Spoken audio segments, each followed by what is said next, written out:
प्यारे बच्चों, स्वागत है आपका इस लेक्चर में। हम लोगों ने पिछले लेक्चर में बात किया था, एक प्रश्न हमने रखा था कि जब एमिलियोब्लास्ट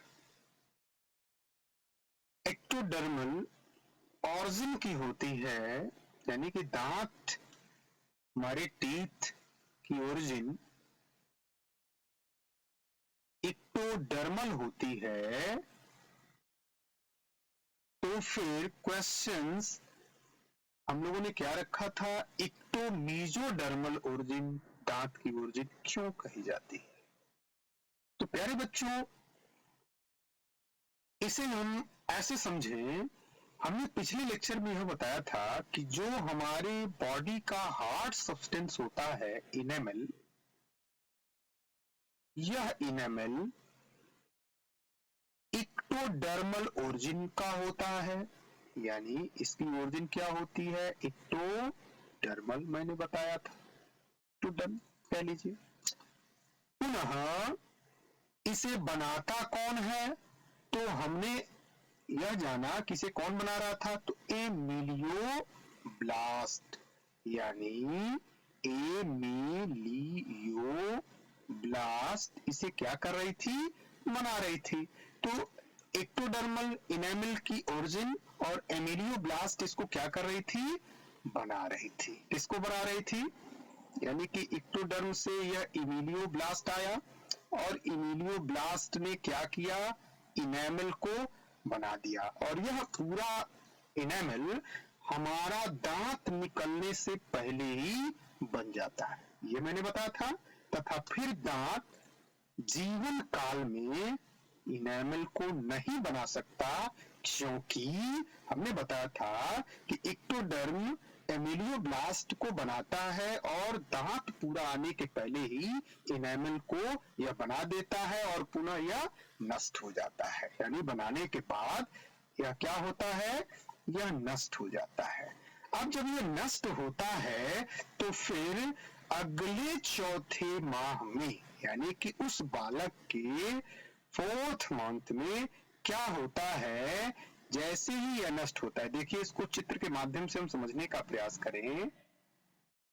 ठीक है, जैसे ही यह नष्ट होता है उसके चौथे माह में, यानी कि 4 माह में, ठीक है, नष्ट होने के बाद मेसोडर्म ओडोंटोब्लास्ट का निर्माण करती है। किसका, यहां बना देते हैं हम मेसोडर्म। मेसोडर्म जो जर्म लेयर का यह दूसरा पार्ट है, एक्टो, मेसो और इंडो, 3 जर्म लेयर होते हैं। तो जर्म में एक्टो ने एमिलियोब्लास्ट बना दिया, पुनः इसके नष्ट होने के बाद एमिलियोब्लास्ट के पुनः यह जो मेसोडर्म है, मेसोडर्म ने किसको बनाया, ओडोंटोब्लास्ट को, ओडोंटोब्लास्ट को बना दिया, और यह पुनः ओडोंटोब्लास्ट हमारे दांत के उस इनेमल के ठीक नीचे क्या बनाता है, डेंटाइन बनाता है। क्या बना दिया, डेंटाइन। डेंटाइन, ध्यान रखिएगा, यह डेंटाइन कहां है प्यारे बच्चों, तो इसको हम लोग ऐसे समझ सकते हैं, मैंने आपको बताया था कि जो क्राउन होता है, क्राउन जो कि ऊपर वाला पार्ट्स होता है जिस पर हम लोग ब्रशिंग करते हैं, क्राउन के बाद वाला जो संरचना होती है, जो कुछ इस तरह से मैंने बना के दिखाया था, तो इनेमल का जो लेयर होता है वो सिर्फ और सिर्फ एक पॉलिश की तरह होती है। मतलब इस दांत के ऊपर हम लोग ऐसे दिखा सकते हैं, जो ये हरा से मैंने बनाया, ये हम लोग एक पॉलिश के रूप में, इतनी मोटी नहीं होती है, ये ऐसे पतली सी एक पॉलिश होती है हमारे दांतों के ऊपर, क्या, इनेमल। और जो नीचे वाली संरचना दिख रही है, यानी कि यह बना रही है, यह किसने बनाया, तो यह बनाया एमिलियोब्लास्ट ने, और इसकी ओरिजिन क्या थी, तो इसकी ओरिजिन एक्टोडर्म था। तो यह सिर्फ इतना बनाती है प्यारे बच्चों, यह सिर्फ और सिर्फ किसको बनाती है, इनेमल को बनाती है। बाकी जो नीचे वाली ये संरचना है, ये जो हमें दिख रहा है, ये पूरी की पूरी, ये हमें जानना चाहिए, ये वाला पार्ट्स कहलाता है डेंटाइन। डेंटाइन, इसे हम लोग कहते हैं डेंटाइन। ये वही डेंटाइन है कि जब एनामल का पॉलिश किसी भी कारणवश या हमारे गलत ब्रशिंग के कारण हम लोग क्या देखते हैं कि हवा का भी प्रभाव हमारे दांतों पर पड़ता है, तो हमारे दांत पर पीड़ा महसूस होती है।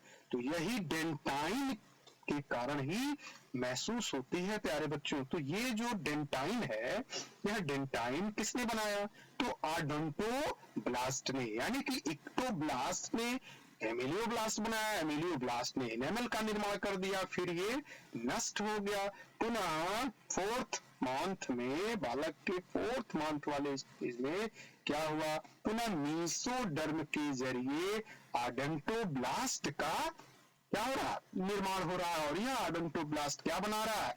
तो ओडोंटोब्लास्ट ने बना दिया डेंटाइन, यानी कि जो उसके भीतरी संरचना है। ठीक है, अब जब यह डेंटाइन बनाता है तो यह 5वें महीना, फिर 6ठे, फिर 8वें, यानी कि यह पांचवें, छठे और 8वें महीना में तकरीबन यह बोन का, माने हड्डियों का 40% खनिज पदार्थ होता है प्यारे बच्चों।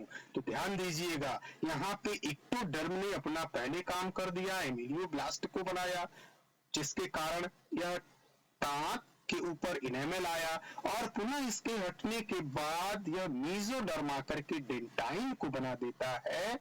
इसलिए यही कारण है कि इनेमल की ओरिजिन, सॉरी टीथ की ओरिजिन, यानी कि टीथ की ओरिजिन सही क्या होगी?